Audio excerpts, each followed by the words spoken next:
Subscribe करें परिष्कार college YouTube channel को और साथ ही बेल आइकन पर क्लिक जरूर करें, जिससे हमारे सभी वीडियोस नोटिफिकेशन सबसे पहले आप तक पहुंचे।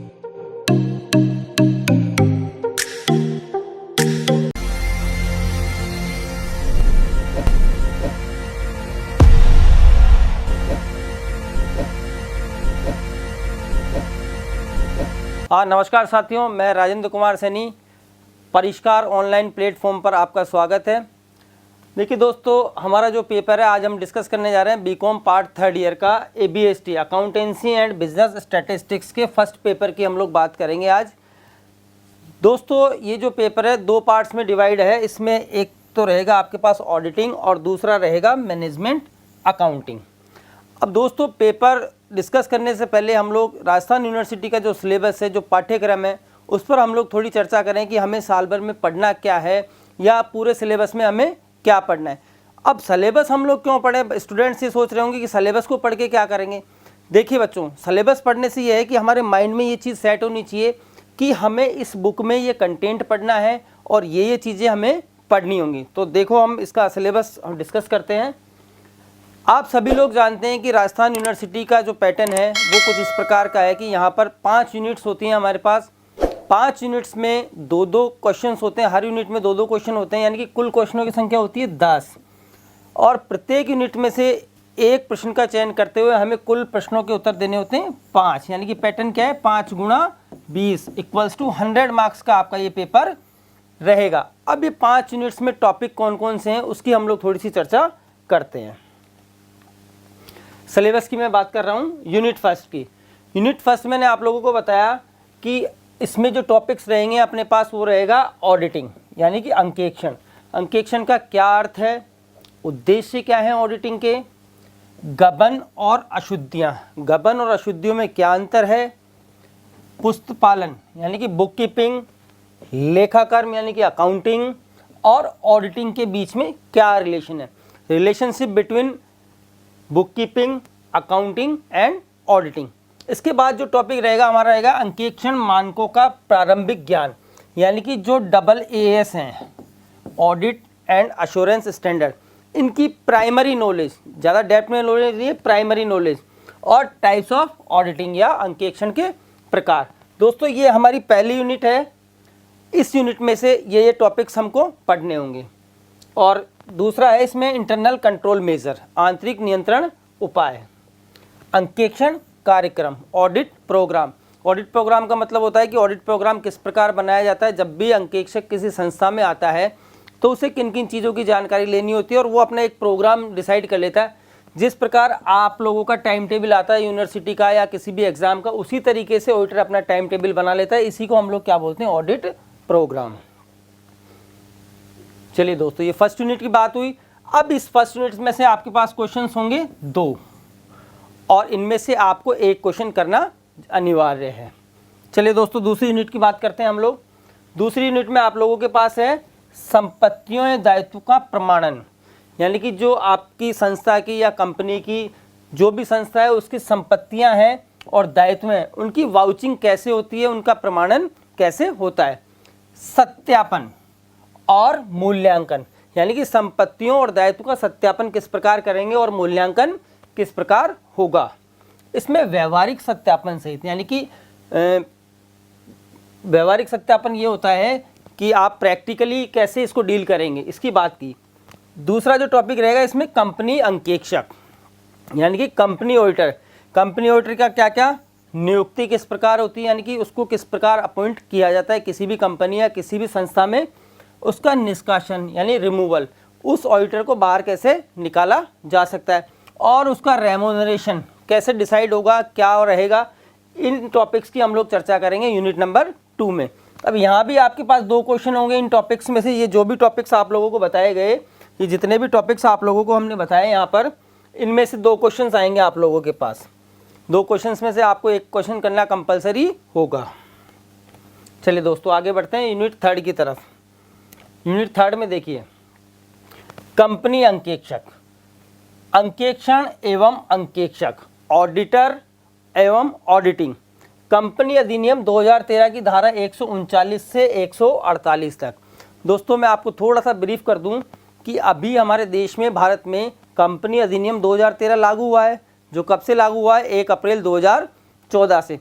तो यहाँ पर जो कंपनी अधिनियम की धाराएं 139 से 148 तक, इसमें ऑडिटिंग के प्रोविज़न दिए गए हैं। यानी कि जितनी भी धाराएं हैं 139 से 148 तक, इसमें ऑडिटिंग से रिलेटेड प्रोविजंस दिए गए हैं। तो ये क्या क्या प्रोविजंस हैं, इनको हम लोग पढ़ेंगे। ऑडिटर के अधिकार क्या होंगे, उसके राइट्स क्या क्या होंगे, कि अंकेक्षक के क्या क्या अधिकार हैं, उसकी ड्यूटीज़ क्या क्या हैं, कर्तव्य क्या क्या हैं, और उसके दायित्व क्या क्या हैं। तो दोस्तों इसमें हम लोग ये पढ़ेंगे। और नेक्स्ट टॉपिक जो रहेगा कंपनी अंकेक्षण। कंपनी अंकेक्षण में अंकेक्षण रिपोर्ट। देखिए दोस्तों, जब भी कोई व्यक्ति कोई काम करता है, किसी ना किसी को कोई ना कोई रिपोर्ट ज़रूर करता है।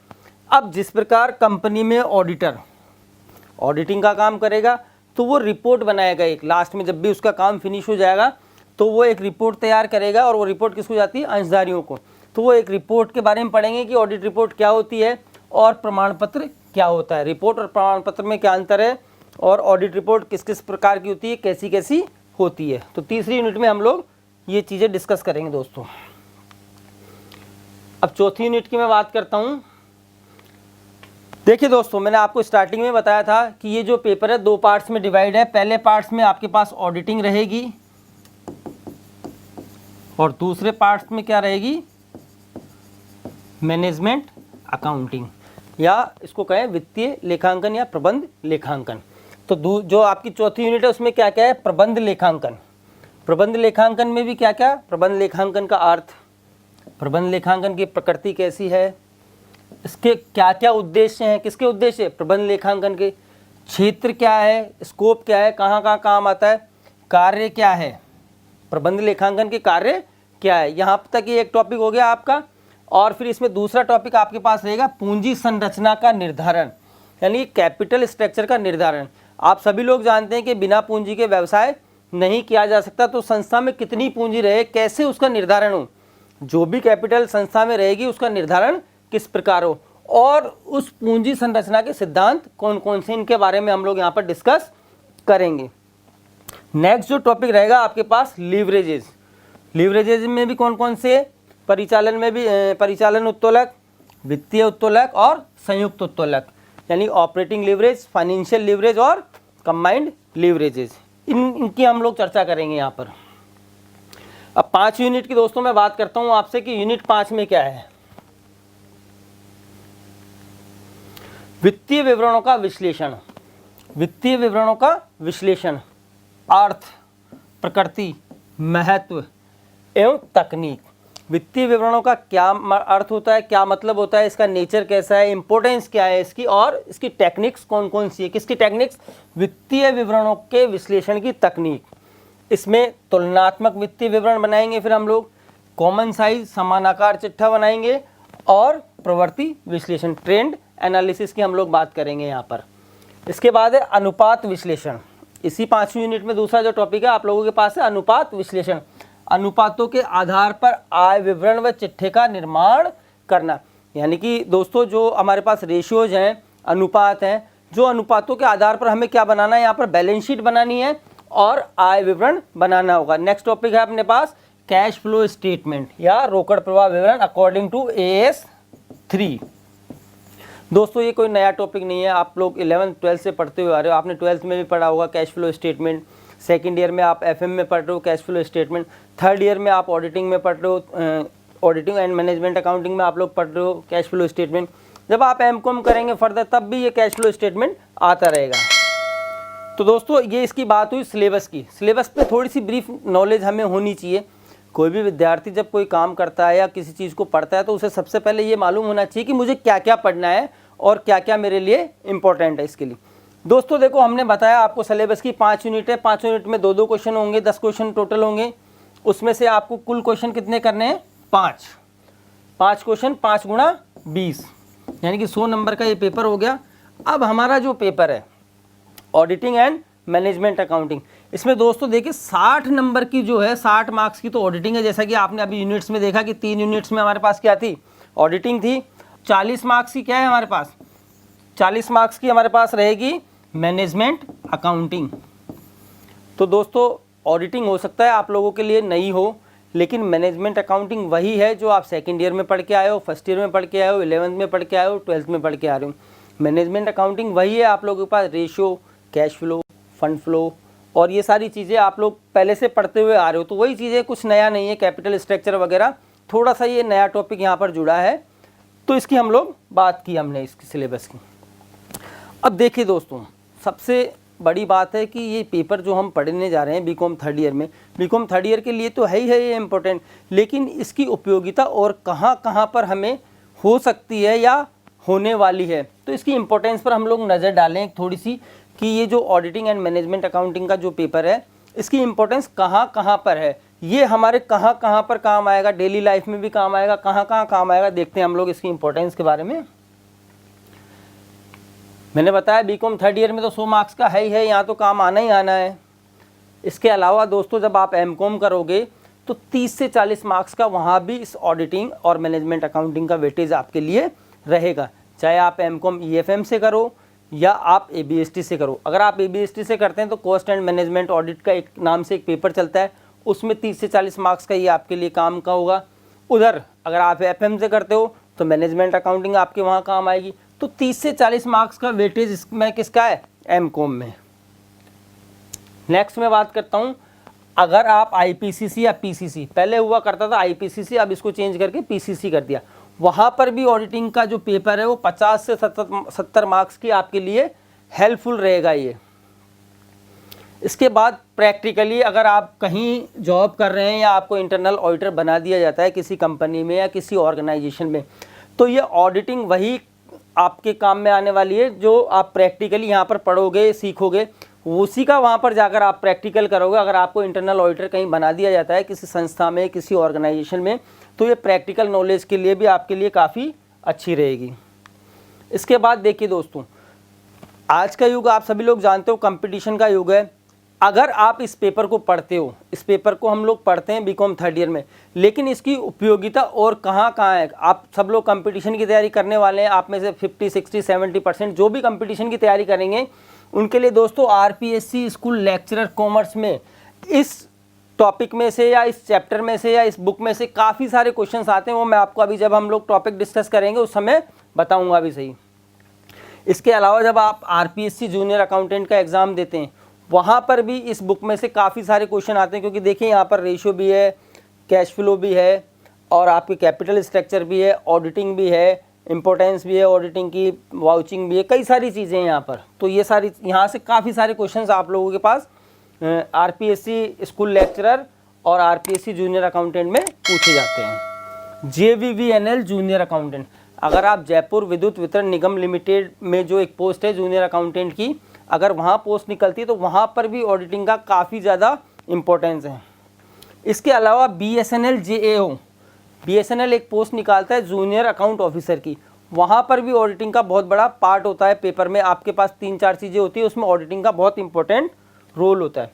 तो दोस्तों इसकी इम्पोर्टेंस की बात करी हमने।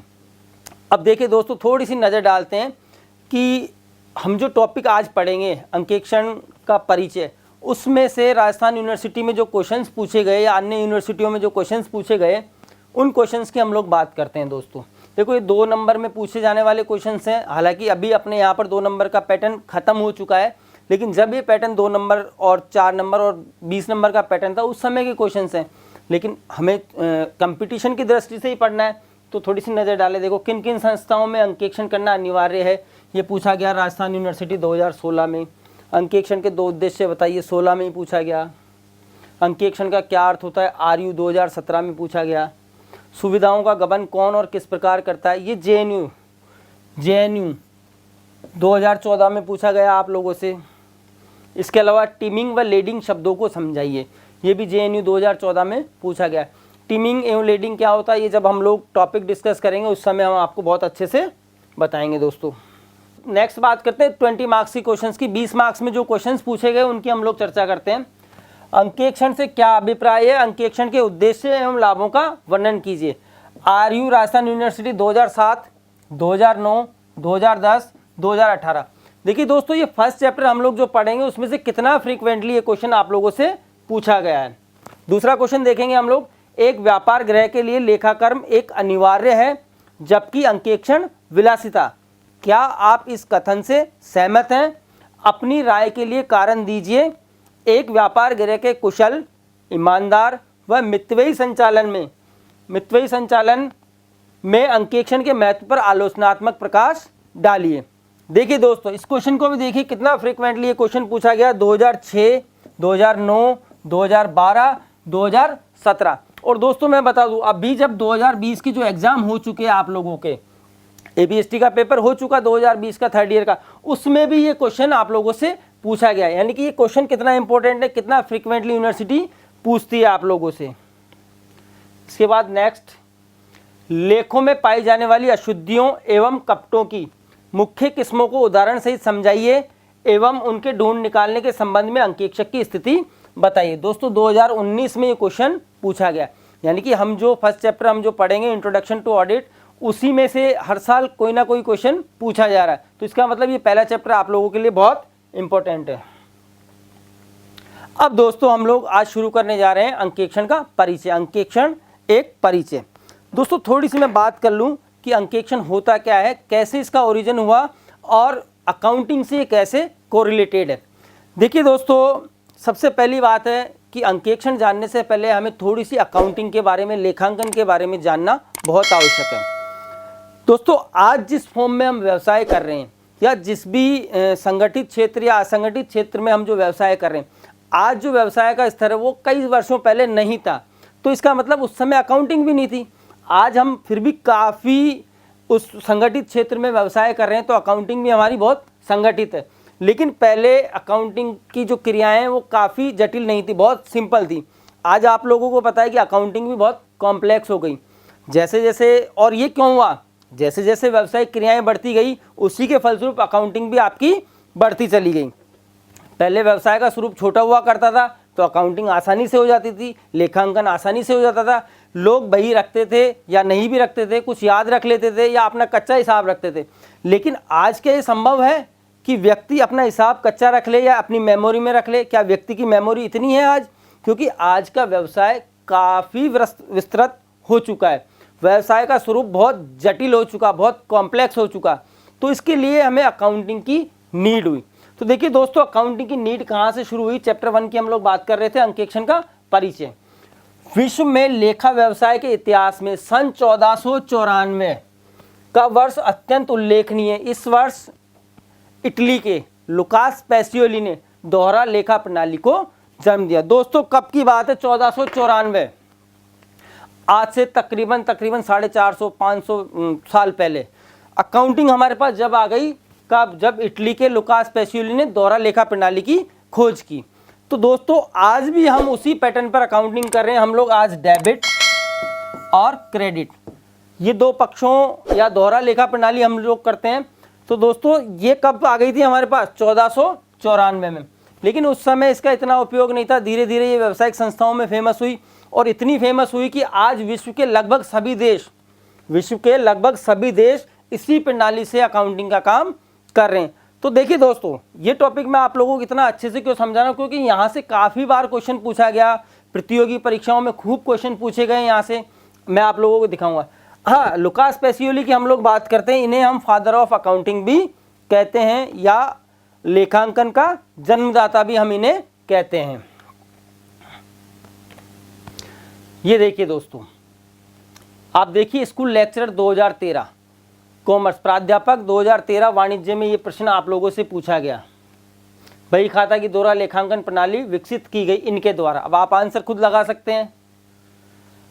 देखिए दोस्तों, प्रश्न वही है, पूछने का तरीका दूसरा बदल गया। दोहरा लेखा प्रणाली के सिद्धांतों का सर्वप्रथम प्रतिपादन किसने किया? और ये कब पूछा गया? स्कूल लेक्चरर 2015 में। आधुनिक लेखांकन प्रणाली के जन्मदाता कौन है? आधुनिक लेखांकन प्रणाली यानी कि जिस प्रणाली से आज हम लेखा कर रहे हैं उसके जन्मदाता कौन है? ये आरपीएससी जूनियर अकाउंटेंट 2016 में पूछा गया है आप लोगों से। दोस्तों ये आपकी किताब की पहली लाइन है, ये आपकी बुक की पहली लाइन है। उस बुक की पहली लाइन से देख लो, फ्रीक्वेंटली क्वेश्चन पूछे गए। दोस्तों ये और भी एग्जाम में पूछा गया है। हालांकि यहाँ सब कुछ मेंशन करना इतना पॉसिबल नहीं है, क्योंकि अपन लोग एकेडमिक्स के साथ साथ कंपटीशन की तैयारी करेंगे इस चैप्टर में।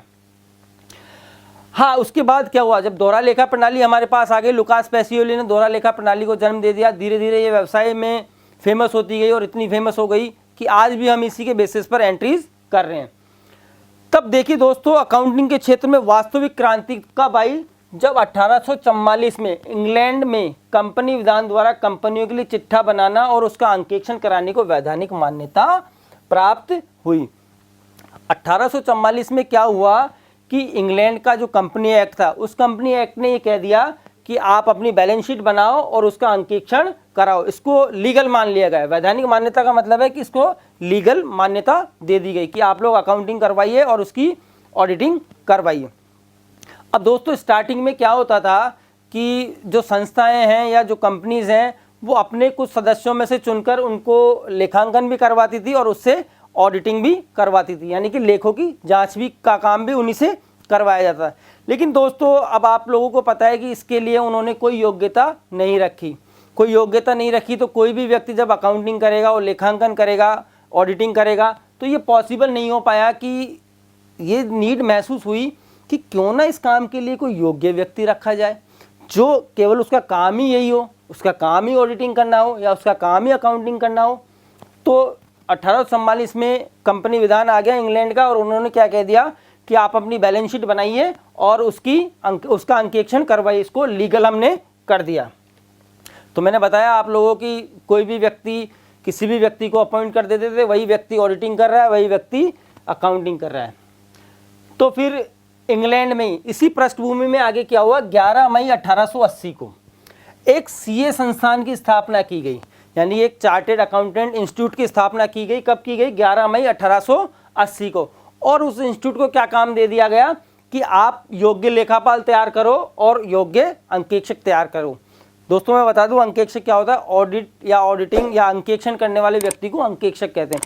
तो इंग्लैंड में 11 मई 1880 को सीए संस्थान की एक स्थापना कर दी और उसको क्या काम दे दिया गया कि आपका काम यह है कि एक प्रोफेशनल तैयार करो जो हमारी अकाउंटिंग भी कर सके और हमारी ऑडिटिंग का काम भी कर सके। यानी कि अब ये काम कौन ले लेगा, प्रोफेशनल्स ले लेगा।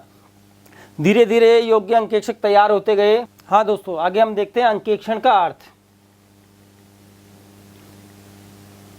खाता एवं बहियों की निष्पक्ष जांच को अंकेक्षण कहते हैं। देखिए दोस्तों, आपने जो बुक्स ऑफ अकाउंट्स बनाए हैं, जो खाते बनाए हैं, उनकी निष्पक्ष जांच कर लो, उसी को हम लोग अंकेक्षण कहते हैं। देखिए दोस्तों, ये प्रश्न पूछा गया स्कूल लेक्चरर 2013 में कॉमर्स में। अंकेक्षण का अर्थ है, सिंपल सा क्वेश्चन है, जबकि ये आपकी किताब की तीसरी या चौथी लाइन होगी, आपके सिलेबस की या आपके जो सिलेबस में जो टॉपिक है उसकी तीसरी या चौथी लाइन होगी, वहाँ से क्वेश्चन पूछा गया स्कूल लेक्चरर 2013 में। अब आप अनुमान लगा सकते हो आंसर का आंसर क्या होगा, हालांकि हम आंसर सबसे लास्ट में डिस्कस करेंगे। अब देखिए दोस्तों, अंकेक्षण की उत्पत्ति कहाँ से हुई, ओरिजिन कहाँ से हुआ, अंकेक्षण कैसे आया, इंडिया में कैसे आया और विश्व में अंकेक्षण कैसे आया, इसकी हम लोग बात करते हैं। दोस्तों, अंकेक्षण की उत्पत्ति अंग्रेजी के ऑडिटिंग, आप सभी लोग जानते हैं कि अंकेक्षण को अंग्रेजी में ऑडिटिंग बोलते हैं। ऑडिटिंग लेटिन भाषा के सबसे बना है, ऑडिरे शब्द से बना है, जिसका अर्थ होता है सुनना। इसका क्या अर्थ होता है, सुनना। देखिए दोस्तों, मैं थोड़ा सा इसमें बात करूं आप लोगों से कि ये ऑडिरे क्या है। देखिए दोस्तों, जब विश्व में यूनान, रोम, मिस्र, जब इनमें राजकीय लेखे हुआ करते थे, बहुत वर्षों पहले की बात है, जब यूनान, मिस्र, रोम, इनमें जो राजकीय लेखे होते थे, सरकारी जो लेखे होते थे, इनमें एक व्यक्ति लेखे लिखा करता था। अब ये जो लेखे लिख लिए गए, अब ये सही है या नहीं, इसकी जांच करने के लिए क्या करवाई जाती थी, अंकेक्षण करवाया जाता था। लेकिन उस समय उसको क्या बोला जाता था, ऑडिरे। ऑडिरे क्या है कि ये लोग क्या करते थे, फिर एक न्याय सिद्ध व्यक्ति को बुलाया करते थे अपने पास, और ये जो राजकीय जो लेखे हुआ करते थे, ये व्यक्ति इन लेखों को उस व्यक्ति को पढ़कर सुनाते थे और वो व्यक्ति सुनकर इन पर डिसीजन लेता था या निर्णय लेता था। तो ये सुनना यहाँ से जनरेट हुआ है कि वो सुनकर ही उस पर डिसीजन लिया करता था, उसमें लिखित काम कुछ भी नहीं हुआ करता था। तो ऑडिटिंग शब्द कहाँ से लिया गया, लेटिन भाषा के ऑडिरे से, और ऑडिरे का मतलब क्या होता है, सुनना, टू हियर। चलिए आगे चलते हैं हम लोग। देखिए दोस्तों, एक डेफिनेशन देखते हैं अंकेक्षण की। चिट्ठे की सत्यता का पता लगाने के लिए, चिट्ठे की सत्यता का पता लगाने के लिए जांच, प्रमाणन और सत्यापन की अपनाई गई विधि ही अंकेक्षण है। यानी कि आपकी जो बैलेंस शीट है वो सही है या नहीं है, आपकी बैलेंस शीट में जो लिखा हुआ है वो एकदम सही है या नहीं, इसके लिए क्या करेंगे, वो सत्यता का पता लगाने के लिए जांच करेंगे। किसके आधार पर करेंगे? प्रमाणकों के आधार पर, सत्यापन के आधार पर एक विधि अपनाई जाती है, उसी को क्या बोलते हैं? अंकेक्षण। सत्यापन और प्रमाणन क्या होता है ये हम लोग फर्दर डिस्कस करेंगे जब हमारे पास टॉपिक आएगा। इसके बाद देखिए दोस्तों, एक डेफिनेशन लेते हैं हम लोग। अंतर्राष्ट्रीय अंकेक्षण तथा आश्वासन मानक मंडल IAASB के अनुसार international audit and assurance standard board के द्वारा जो डेफिनेशन दी गई ऑडिटिंग की, वो क्या डेफिनेशन दी गई? देखिए दोस्तों, अंकेक्षण किसी भी संस्था का, चाहे लाभ कमाने के उद्देश्य से हो अथवा नहीं, उसका आकार और वैधानिक स्वरूप कुछ भी हो, वित्तीय सूचनाओं की स्वतंत्र जांच है, जबकि ऐसी जांच उस पर राय प्रकट करने के उद्देश्य से की गई हो।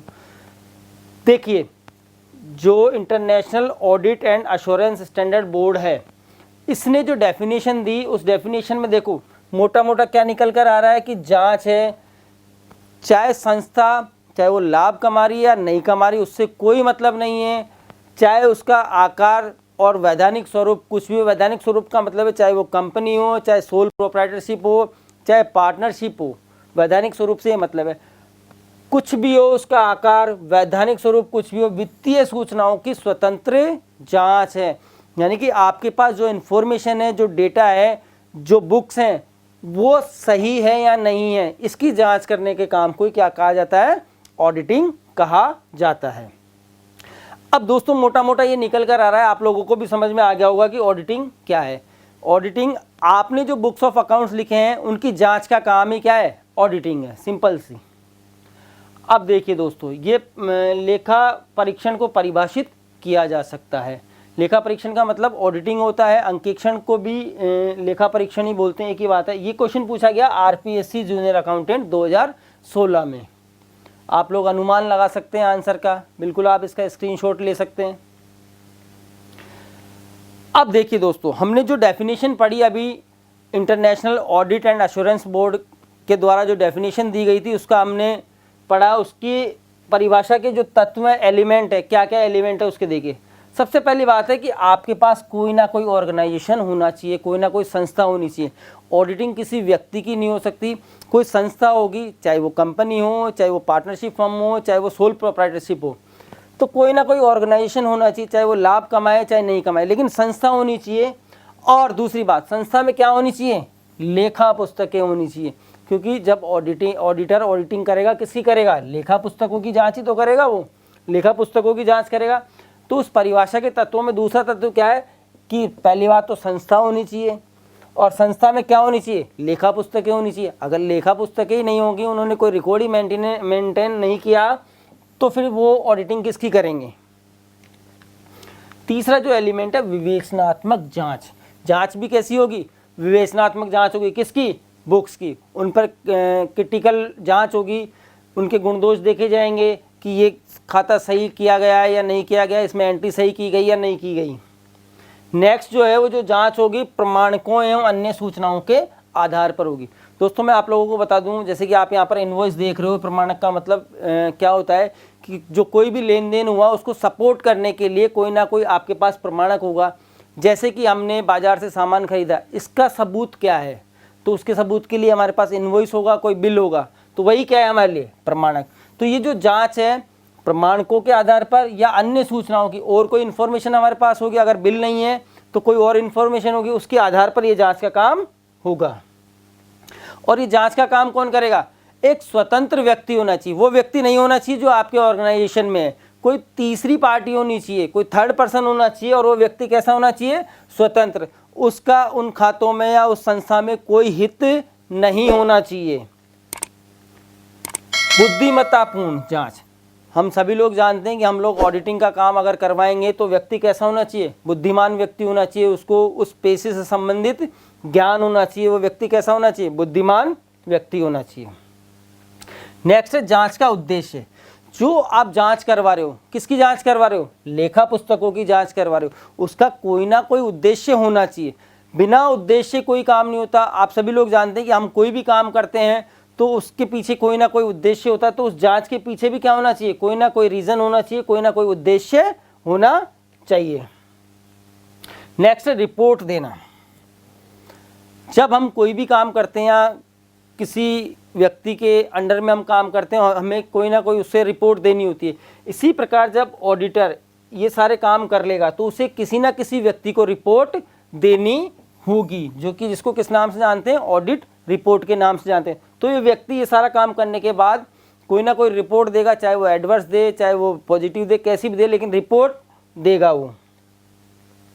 आगे चलते हैं। भारत में लेखांकन के क्षेत्र में एकरूपता लाने के प्रयास, कि भारत में अकाउंटिंग एक जैसी हो, इसके लिए आईसीआई ने काफ़ी प्रयास किए। भारत में आईसीआई द्वारा समय समय पर अनेक मामलों में मार्गदर्शन टिप्पणियां तथा विवरण पत्र प्रसारित किए गए। इसके लिए लेखा मानक मंडल और अंकेक्षण व्यवहार समिति की स्थापना की गई। भारत में ये स्थापना कब की गई, 17 सितंबर 1983 को। 17 सितंबर 1983 को किसकी स्थापना की गई, अंकेक्षण व्यवहार समिति की स्थापना की गई, जो क्या काम करता है, समय समय पर अनेक मामलों में मार्गदर्शन टिप्पणियां और विवरण पत्र प्रसारित करता है।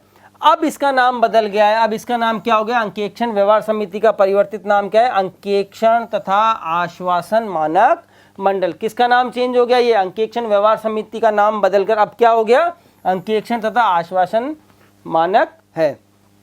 अब ऐसा क्यों किया गया आईसीआई द्वारा? देखिए दोस्तों, आप सभी लोग जानते हो कि अगर अलग अलग राज्यों में या अलग अलग जगह अलग अलग तरीके से अकाउंटिंग करोगे तो इसे कंसोलिडेटेड करना काफ़ी मुश्किल काम हो जाएगा। एक एग्जांपल लेता हूं दोस्तों मैं, जैसे मान लीजिए कि अगर राजस्थान में और हरियाणा में अगर दोनों अलग अलग तरीके से अकाउंटिंग करेंगे अपनी, अगर दोनों अलग अलग तरीके से अकाउंटिंग करेंगे तो इनको कंसोलिडेटेड करना काफ़ी मुश्किल काम हो जाए, क्योंकि ये अपने हिसाब से अकाउंटिंग कर रहा है, ये अपने हिसाब से अकाउंटिंग कर रहा है, तो दोनों कंसोलिडेटेड नहीं हो पाएंगे। या मैं ये मानता हूँ कि मेरा जो व्यवसाय है भारत के 4 राज्यों में है। अब 4 राज्य अलग अलग हैं, चारों राज्य में अकाउंटिंग का पैटर्न अलग अलग है, तो मैं मेरा नेट प्रॉफिट कैसे निकालूंगा, वहाँ की अकाउंटिंग अलग होगी, यहाँ की अकाउंटिंग अलग होगी, तो मेरा कंसोलिडेटेड जो नेट प्रॉफिट है या कंसोलिडेटेड मेरी बैलेंस शीट है वो नहीं बन पाएगी। इसलिए आईसीआई ने ऐसा प्रयास किया कि सभी भारत के सभी राज्यों में अकाउंटिंग कैसी हो, एक जैसी हो। अब देखिए दोस्तों, ये एक प्रश्न आया है यहाँ पर, अंकेक्षण व्यवहार समिति का परिवर्तित नाम है। अभी आप लोगों ने थोड़ी देर पहले पढ़ा, यह है स्कूल लेक्चर 2015 कॉमर्स में पूछा गया। यानी कि इतनी छोटी छोटी बातें पूछी गई हैं इस चैप्टर में से कि लेक्चरर तक के पेपर में ये आ रहा है, जूनियर अकाउंटेंट के पेपर में आप लोगों ने देखा। आंसर आप खुद गैस कर सकते हैं। अब आंसर क्या होगा आपके पास। अब देखिए दोस्तों, अब हमने जाना कि ऑडिटिंग क्या होती है। ऑडिटिंग हमने कहा कि जो बुक्स हैं, बुक्स ऑफ अकाउंट्स हैं, उनकी जांच को हम लोग ऑडिटिंग कहते हैं। अब ऑडिटिंग के बारे में हम फर्दर डिस्कस और करेंगे। इससे पहले हमें थोड़ी सी 2-3 टर्मिनोलॉजी है, उसका हमें अध्ययन करना होगा, उसको हमें सीखना होगा, क्योंकि उनके बिना ऑडिटिंग का काम संभव नहीं है। इसमें हम सबसे पहले देखो, सबसे पहले जानेंगे कि पुस्तपालन या बुक कीपिंग क्या होती है, ऑडिटिंग क्या होती है और अंकेक्षण, इन तीनों में क्या कोरिलेशन है। बुक कीपिंग क्या होती है, अकाउंटिंग क्या होती है और ऑडिटिंग आप जान ही चुके, तो इन तीनों में रिलेशन क्या है और ये क्या होती है, इनकी अवस्थाएं कौन कौन सी है, किस अवस्था पर कौन सा काम होता है। देखिए दोस्तों, सबसे पहले हम बात करते हैं बुक कीपिंग की या पुस्तपालन की। पुस्तपालन का अर्थ देखिए, व्यापारिक व्यवहारों को हिसाब किताब की पुस्तकों में लिखने की कला को पुस्तपालन कहते हैं। कि जैसे ही कोई व्यापारिक व्यवहार हुआ, कोई ट्रांजैक्शन हुआ, उसको आप हिसाब किताब की पुस्तकों में लिख लो, इसी को क्या कहते हैं, पुस्तपालन कहते हैं। कि आपके यहाँ पर आपकी संस्था में कोई भी ट्रांजैक्शन हुआ, उसको आपने बुक्स में रिकॉर्ड कर लिया, that is book keeping, that is book keeping. आगे चलते हैं। पुस्तक पालन के कार्य यानी कि बुक कीपिंग के अंतर्गत कौन कौन से कार्य किए जाते हैं। जनरल, आप सभी लोग जानते हैं जनरल, आप 11th से पढ़ रहे हैं। जनरल 11th क्लास में हमने सबसे पहला चैप्टर ही जनरल का पढ़ा था। जनरल, क्रय बही, विक्रय बही, क्रय वापसी बही, विक्रय वापसी बही, रोकड़ बही, बीआर बुक, बीपी बुक और जनरल प्रॉपर आदि को प्रारंभिक लेखा बहियों में लिखना है, खतौनी करना और उनका शेष निकालना। यानी कि कोई भी ट्रांजैक्शन जो हुआ इन बुक्स में लिखना और उसकी खतौनी करना, उसको लेजर में करना, ये सारा काम किसके अंतर्गत आता है? पुस्तक पालन के अंतर्गत आता है। अब दूसरा हम लोग आगे चलें, अकाउंटिंग की बात करें। लेखाकर्म का अर्थ कि अकाउंटिंग क्या होती है? पुस्तक पालन से प्राप्त बहियों, खातों से अंतिम खाते तैयार करना।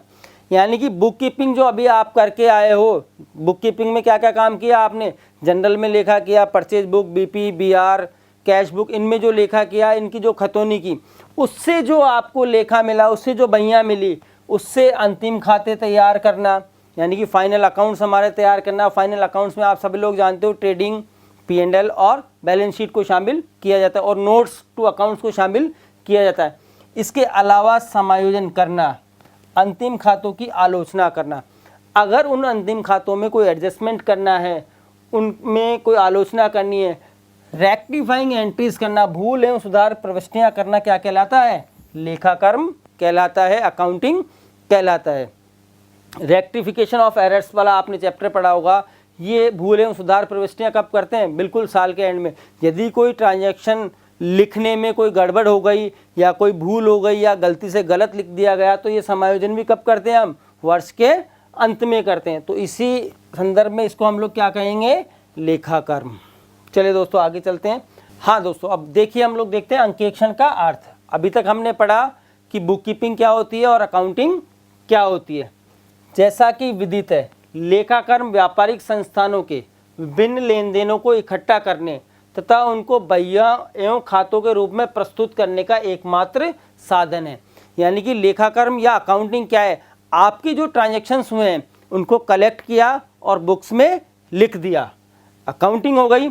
लेकिन कई कारण हैं, कई रीजंस ऐसे हो सकते हैं जिनकी वजह से उन खातों में कुछ कमियां रह गई हों, कुछ अशुद्धियां हो गई हों। तो उन अशुद्धियों या गलतियां जो रह गई, इन खातों तथा बहियों की स्वतंत्र जांच को ही अंकेक्षण कहते हैं। यानी कि खाता और बहियों में जो कमियां रह गई, गलतियां रह गई, इनकी जो जांच का काम होता है उसी को हम लोग क्या बोलते हैं? अंकेक्षण कहते हैं। अब देखो दोस्तों, प्रतियोगी परीक्षाओं में पूछा गया प्रश्न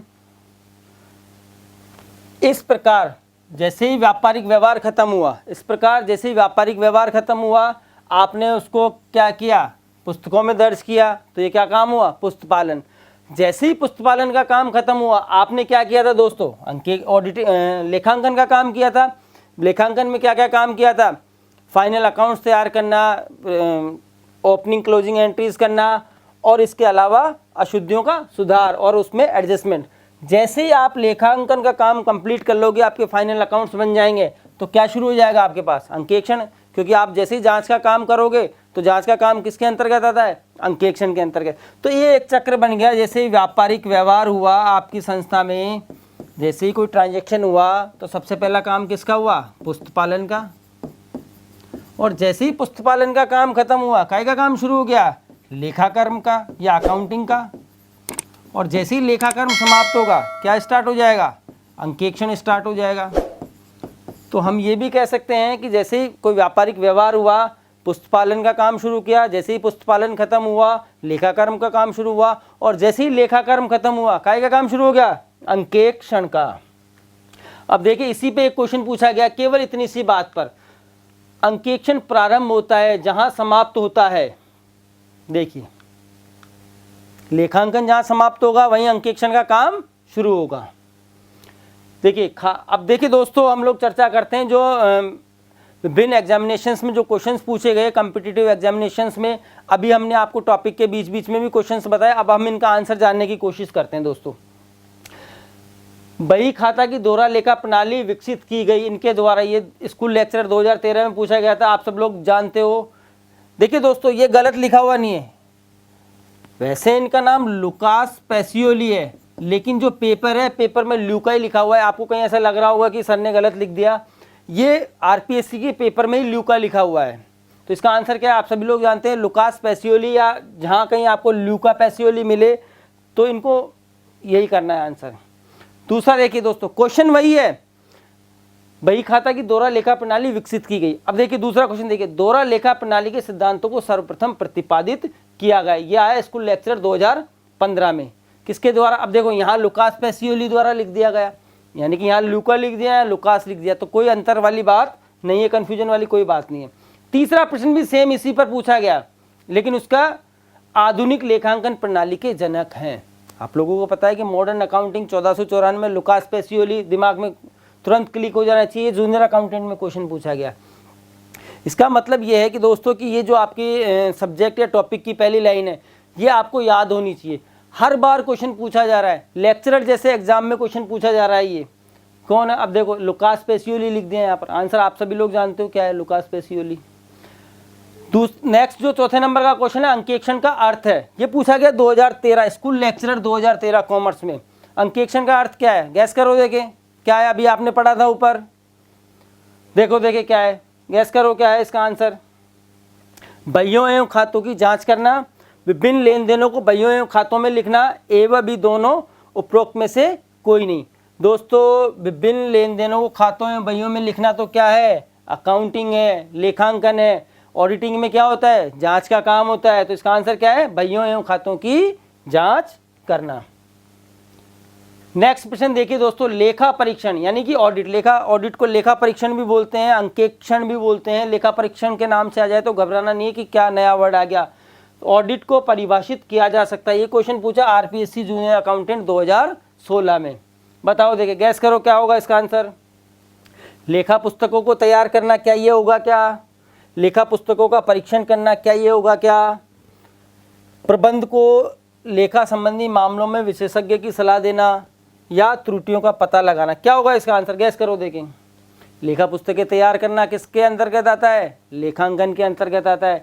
लेखा पुस्तकों का परीक्षण करना इसका सही आंसर है। परीक्षण का मतलब जांच का काम करना होता है, तो लेखा पुस्तकों की जांच का काम ही क्या कहलाता है, अंकेक्षण कहलाता है। देखिए दोस्तों कितने छोटे छोटे क्वेश्चंस पूछे गए। अगर आप इस पेपर को थोड़ा सा ढंग से अच्छे से पढ़ते हो तो ये आपके कॉम्पिटिटिव एग्जामिनेशंस में बहुत हेल्प करने वाला है। नेक्स्ट है, अंकेक्षण व्यवहार समिति का परिवर्तित नाम क्या है? मैंने बताया था अभी आपको, बताओ, ये पूछा गया स्कूल लेक्चरर 2015 कॉमर्स में। गैस करो क्या होगा इसका आंसर, अंकेक्षण तथा आश्वासन मानक मंडल। चलिए नेक्स्ट क्वेश्चन की तरफ बढ़ते हैं। अंकेक्षण प्रारंभ होता है जहां समाप्त होता है, अंदाजा लगाओ। दोस्तों मैंने आपको बताया था व्यापारिक व्यवहार को किस में दर्ज किया, पुस्तपालन में।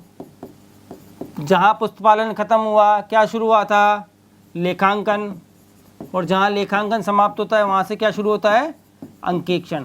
तो देखिए दोस्तों प्रश्न क्या है, अंकेक्षण प्रारंभ होता है जहाँ समाप्त होता है, क्या समाप्त होता है, जहाँ पर लेखांकन समाप्त होता है वहाँ पर अंकेक्षण स्टार्ट होता है।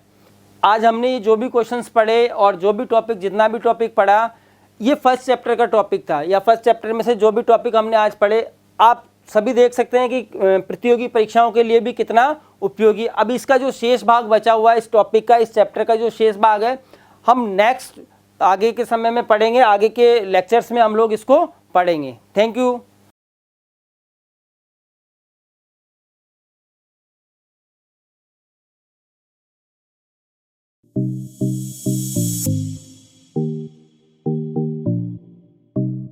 सब्सक्राइब करें परिष्कार कॉलेज यूट्यूब चैनल को और साथ ही बेल आइकन पर क्लिक जरूर करें, जिससे हमारे सभी वीडियोस नोटिफिकेशन सबसे पहले आप तक पहुंचे।